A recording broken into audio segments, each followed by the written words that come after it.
Halo wargi PRFM, kembali lagi bersama saya Rafliam Mutali atau Ali, yang dimana saat ini saya sedang berada di Observatorium Bosca, yang dimana bangunan ini, siapa sih yang nggak tahu Observatorium Bosca, yang dimana observatorium ini merupakan salah satu teropong bintang pertama di Indonesia, dan tempat ini yang ada di belakang saya merupakan tempat lokasi syuting film yang dimana berlatar di Observatorium Bosca. Siapa sih yang nggak tahu film-filmnya apa aja? Nah, kali ini Observatorium Bosca sedang mengadakan kegiatan kunjungan yang dimana tidak seperti biasanya yang dilakukan kunjungan pada pagi hari, pada siang hari. Namun, untuk di bulan Juli sampai Agustus ini, Observatorium Bosca mengadakan kunjungan di malam hari yang dimana ini merupakan suatu hal yang baru dan mungkin menarik bagi wisatawan yang akan menghadiri kegiatan di Observatorium Bosca ini. Penasaran dengan kegiatannya? Ikuti kegiatan kami selanjutnya.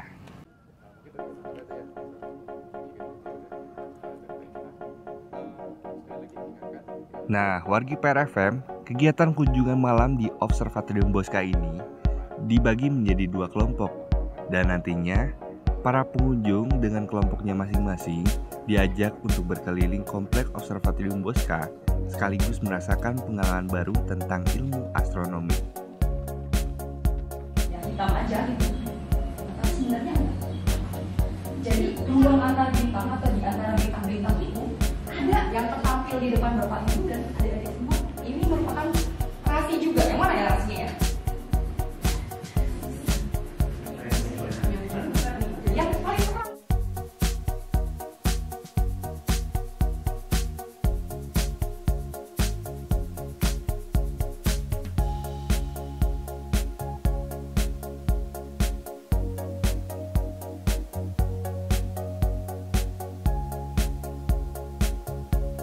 Selain pengunjung diberikan wawasan mengenai ilmu astronomi, pengunjung juga bisa melihat secara langsung teropong bintang tertua yang berumur 100 tahun di Observatorium Bosca, yaitu reflektor ganda Zeiss, yang merupakan teropong terbesar yang ada di Observatorium Bosca.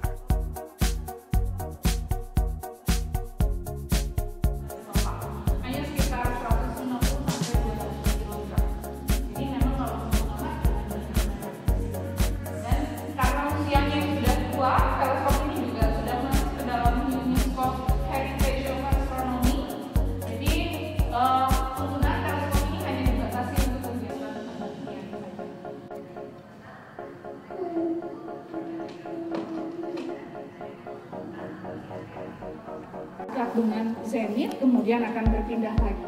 Kemudian juga tidak semua benda yang dilihat itu setiap hari muncul. Ada kalanya juga bintang-bintang atau titik-titik cahaya tadi bisa bergerak dalam dua sumbu gerak.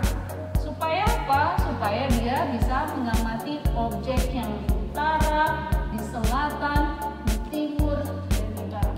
Karena objek itu bisa ada di bagian langit manapun. Dengan memposisikan jendelanya supaya dia tepat di depan lensa teleskopnya, maka teleskopnya baru bisa melihat ke langit.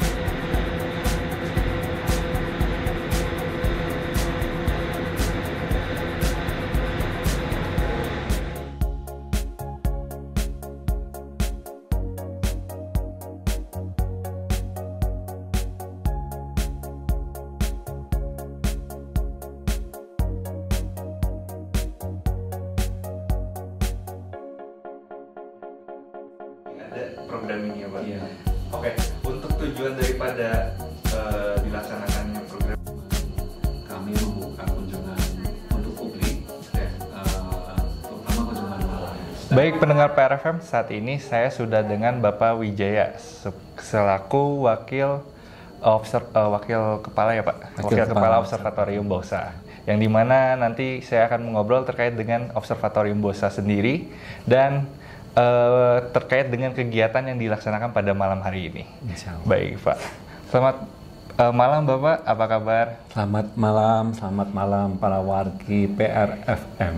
Oke Pak, Baik, tadi kan saya sudah berkeliling nih Pak, sekitar dengan Observatorium Bosca. Kemudian saya tadi juga sudah lihat teleskop-teleskop yang ada. Nah, bisa dijelaskan Pak terkait dengan kegiatan kunjungan yang dilakukan pada malam ini itu seperti apa Pak?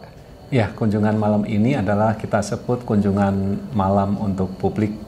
Jadi kami akan mengadakan di bulan kira-kira musim panas. Artinya mulai Juni, Juli, Agustus, September. Hanya bulan-bulan itu kira-kira kemungkinan cuaca lebih baik ya. Nah, kami mengadakannya selama sebulan dalam 2 sampai 3 malam saja. Dan setiap malam itu mempunyai kapasitas sekitar 100 orang. Oh, jadi memang sangat terbatas sekali. Ya, Oke, Pak. Tadi untuk kunjungan malam ini baru dilaksanakan pada tahun ini atau sudah dilaksanakan dari tahun-tahun kemarin ya Pak? Iya, untuk kunjungan sebelumnya ini merupakan program Observatorium Bosca yang sudah lama dilakukan. Iya. Sejak saya mahasiswa juga sudah ada. Hanya setelah COVID kami berhenti total semua. Dan mulai tahun ini pertama kali memang kami membuka kunjungan untuk publik. Terutama kunjungan malam. Sedangkan kunjungan siang sudah kami mulai tahun lalu. Dan kunjungan malam itu mulai tahun ini. Setelah COVID, jadi setelah vakum ya kira-kira 3 atau 4 tahun ya, 3-4 tahun. 4 tahun ke belakang ya Pak. Jadi baru pertama kali lagi ada program ini ya Pak. Iya. Oke, untuk tujuan daripada dilaksanakannya program ini itu untuk apa Pak? Atau untuk mengenal kepada masyarakat tentang astronomi atau bagaimana Pak? Iya, terutama untuk memperkenalkan astronomi kepada masyarakat. Memang astronomi kan ilmu yang tidak bisa dipegang ya. Kita tidak bisa memegang bulan. Dilihat sangat indah tapi tidak bisa kita pegang. Matahari juga demikian dan seterusnya. Jadi artinya kita ingin memperkenalkan alam kepada masyarakat. Ini alam itu seperti apa? Mungkin juga bumi dulu pernah lahir seperti apa? Matahari lahir seperti apa dan seterusnya. Dan nanti alam semesta juga apakah dulu pernah lahir lalu nanti seperti apa.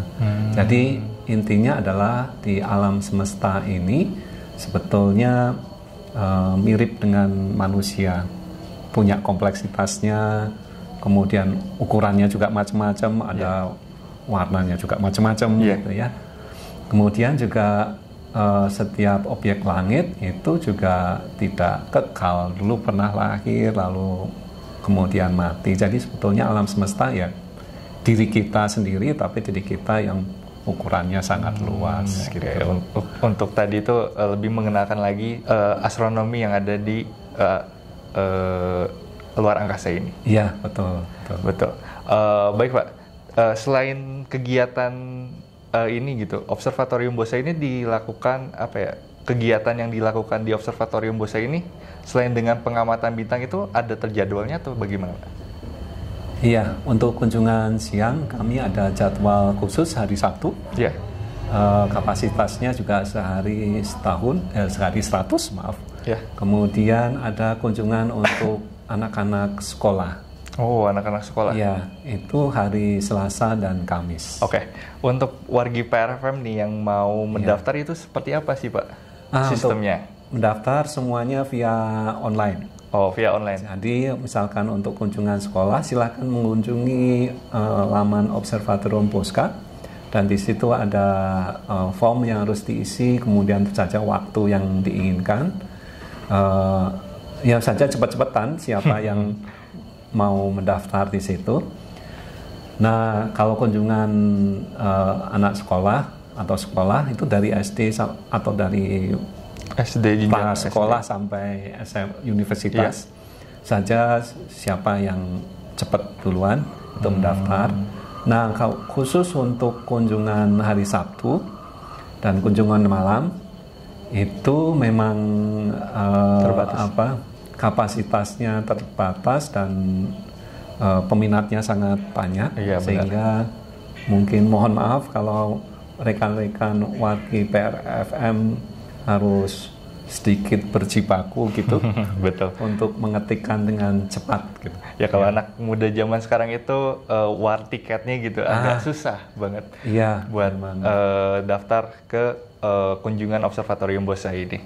Mungkin Pak bisa diceritakan hal yang menarik yang ada di dalam kegiatan ini. Mungkin selain tadi kita mengenal tata surya, kemudian apa yang ada di langit itu seperti apa. Nah, mungkin bisa dijelaskan hal-hal yang menarik aja yang ada di observatorium ini. Yang menarik saja semua, terutama teropong yang besar, teropong reflektor JAIS itu tahun lalu kami sudah 100 tahun. Oh, 100 tahun umurnya ya Pak? Iya, 100 tahun. Tahun lalu kami memperingati 100 tahun Observatorium Boscha. Artinya selama 100 tahun teleskop itu bersama masyarakat Jawa Barat saja ya, karena berada betul. di sini. Nah, kita bisa membayangkan 100 tahun yang lalu kira-kira seperti apa kalau ada teknologi yang sangat canggih di sini. Gitu. Oh iya benar. Listrik sudah ada, artinya semua dari kubah teleskop itu bisa diputar. Kemudian tadi mungkin kalau sudah masuk di dalam ada lantai yang bisa Naik turun ya Pak ya. Itu semuanya sudah dilakukan dengan listrik. Artinya 100 tahun yang lalu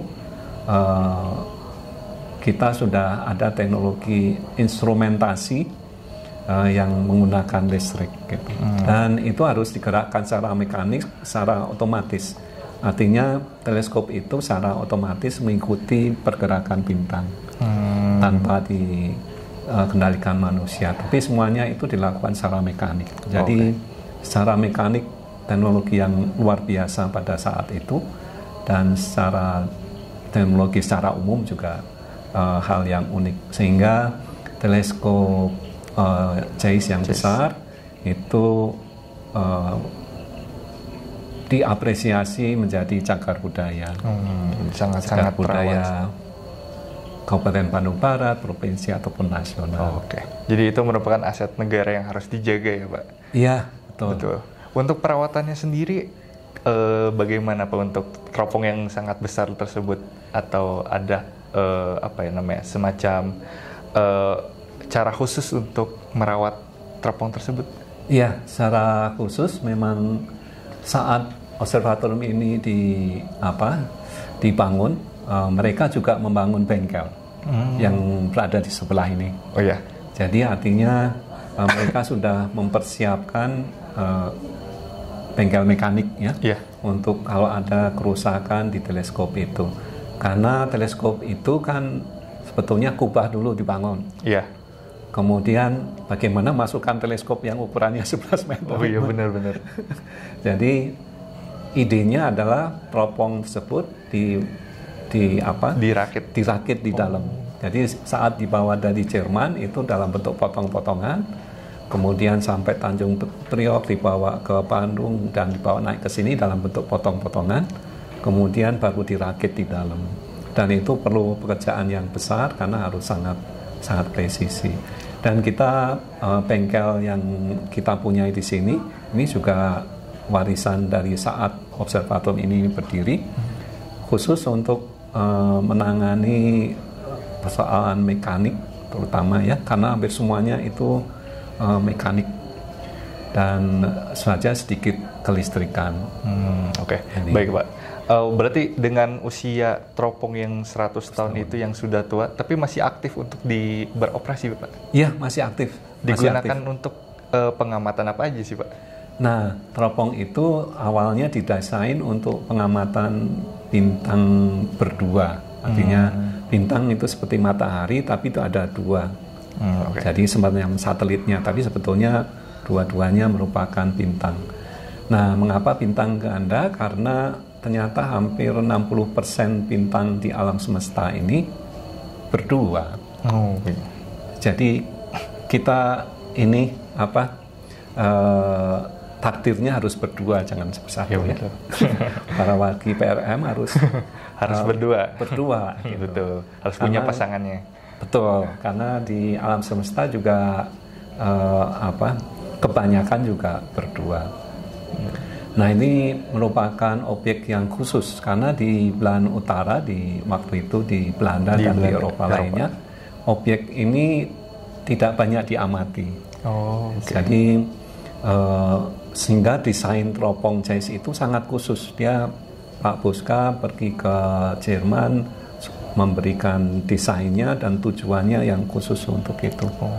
Desain khusus, aplikasinya juga khusus, dan optiknya karena buatan Zeiss ya terkenal dari sampai sekarang, itu kualitas optiknya sangat bagus dan kita selalu membersihkan optiknya.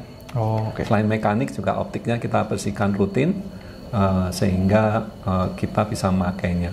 Dan musim panas adalah frekuensi pemakaian teleskop yang paling besar di seluruh kompleks ini. Kompleks ini juga ya, musim panas. Hanya teleskop yang besar, tapi semua teleskop yang ada di sebelah timur itu aktif kita pakai. Berarti di kompleks ini ada berapa teleskop, Pak? Kalau boleh tahu? Ada teleskop Zeiss, ada teleskop Bamberg yang sekarang dibuka. Sebelahnya ada teleskop BRT, Boska Robotic Teleskop. Kemudian sebelumnya ada teleskop Goto, kemudian ada teleskop Stevia, dan ada teleskop Gauss. Nah, teleskop Stevia itu dipakai untuk pengamatan planet di bintang lain. Namanya extrasolar planet. Berarti bisa menjangkau sangat jauh sekali ya, Pak? Iya. Dan teleskop bekerja berdasarkan cahaya dari objek itu. Betul. Jadi meskipun jaraknya jauh, kalau dia cahayanya kuat ya kita bisa amati. Kecepatan ribuan cahaya ya, Pak? Iya. Betul. Untuk pengamatan sendiri kan tadi dipakai untuk mengamati dua matahari ya, Pak? Iya. Nah, bintang ganda. Untuk saat ini masih tetap aktif dipakai untuk pengamatan objek-objek benda langit, atau enggak hanya digunakan sebagai event-event tertentu saja gitu, Pak? Kita rutin melakukan pengamatan. Jadi objeknya juga tidak hanya bintang ganda, tapi bisa juga planet. Misalkan dulu pernah dipakai secara rutin untuk mengamati planet Mars. Kemudian planet Mars kan atmosfernya sangat variabel, mudah berubah, dan kita rutin mengamati planet Mars dan planet-planet yang besar lain. Dan kita bisa menggunakan detektor yang bermacam-macam untuk mengamati objek langit. Jadi teleskop itu hanya semacam semacam lensa kamera saja. Nah, detektornya bisa macam-macam ukurannya. Ada yang ukuran kecil, ukuran besar, sama dengan kamera DSLR. Teropong itu hanya lensanya saja. Detektornya bisa macam-macam gitu. Lensanya tapi ukuran 11 meter. Yang 11 meter, yang besar-besar gitu ya, Pak? Dipakai untuk astronomi. Betul. Di bawahnya juga kita bisa pasangkan DSLR. Jadi langsung terhubung langsung ya, Pak? Betul, lensanya 11 meter. Buat pendengar PRFM nih yang penasaran langsung, seperti apa sih lensa yang besar seperti 11 meter, kemudian jenis-jenis lensa yang ada. Nah, buruan nih, mumpung ada observatorium membuka kunjungan, apalagi kunjungannya malam dan hanya terbatas gitu ya, Pak ya? Buruan pokoknya untuk war tiket, kalau katanya anak zaman sekarang itu war tiket, buruan cari tiketnya, ada di website Boskanya ya, Pak? Betul. Jangan sampai kehabisan. Kalau misalkan kalian penasaran, langsung aja datang ke Observatorium Boska ini. Mungkin Bapak ada yang ingin disampaikan terhadap pendengar, itu seperti apa? Iya, tentu saja kami sangat senang bersama wargi PRFM di sini. Ya, kami mohon dukungannya karena Observatorium Boska 100 tahun bersama Bandung atau Jawa Barat gitu saja, kami memerlukan semua dukungan dari para wargi. Tapi juga mohon maaf, ini dukungan yang besar, tapi kami fasilitasnya sebetulnya sumber daya manusianya terbatas, sehingga kami hanya menerima terbatas, kok pelit amat gitu ya. Tapi memang sebetulnya ada keterbatasan. Ya, semoga nanti para wargi bisa menjadi penerima kunjungan kimia. Betul. Ditunggu saja dan semoga wargi cepat-cepat bisa berkunjung di sini ya, Pak. Amin. Insya Siap. Allah. Baik, Bapak, terima kasih waktunya. Terima kasih. Selain kita bisa melihat teleskop reflektor ganda Zeiss ini, kita juga bisa menemui teleskop Bamberg dan mencobanya langsung untuk melihat benda objek langit yang ada di luar angkasa.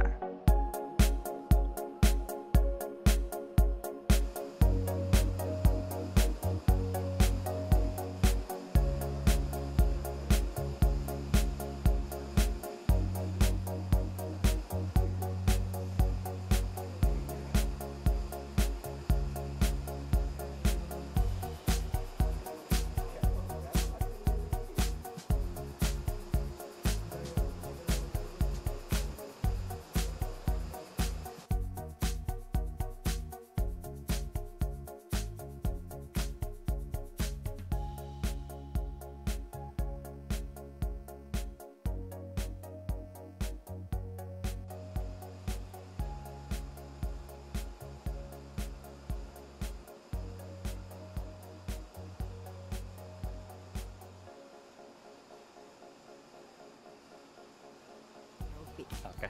Kesan pesannya ikut tur di Bosca ini kayak gimana, Kak? Menurut saya, bagi saya ini spiritual journey. Beneran. Tadi waktu ngelihat bulan, itu rasanya wah beneran gitu ya, kelihatan banget. Terus ngelihat yang waktu di Kuba ya, di Kuba itu dengan arsitektur yang luar biasa dan dibangunnya di zaman itu, rasanya kayak nggak tahu deh pokoknya gitu. Jadi rasanya kalau mau spiritual journey ikut Bosca malam-malam gini aja deh. Iya, ya untuk saya sebagai pendidik gitu ya, jadi banyak bahan untuk diceritakan nanti ke anak-anak didik saya. Jadi merupakan satu pengalaman yang sangat menarik yang mungkin nanti saya juga bisa jadikan apa yang saya telah amati ini jadi bahan persepsi atau motivasi untuk belajar kimia. Seru banget sih, super excited ya. Karena Bosca sendiri tuh udah jadi impian dari masa kecil gitu, kayak wah ada observatorium gitu di Lembang yang kayak, terus akhirnya ada di Bandung, pas lagi di Bandung kayak bisa kesempatan buat ikutin kunjungan malam, kayak jadi ternyata gini rasanya hidup kembali ke masa kecil loh.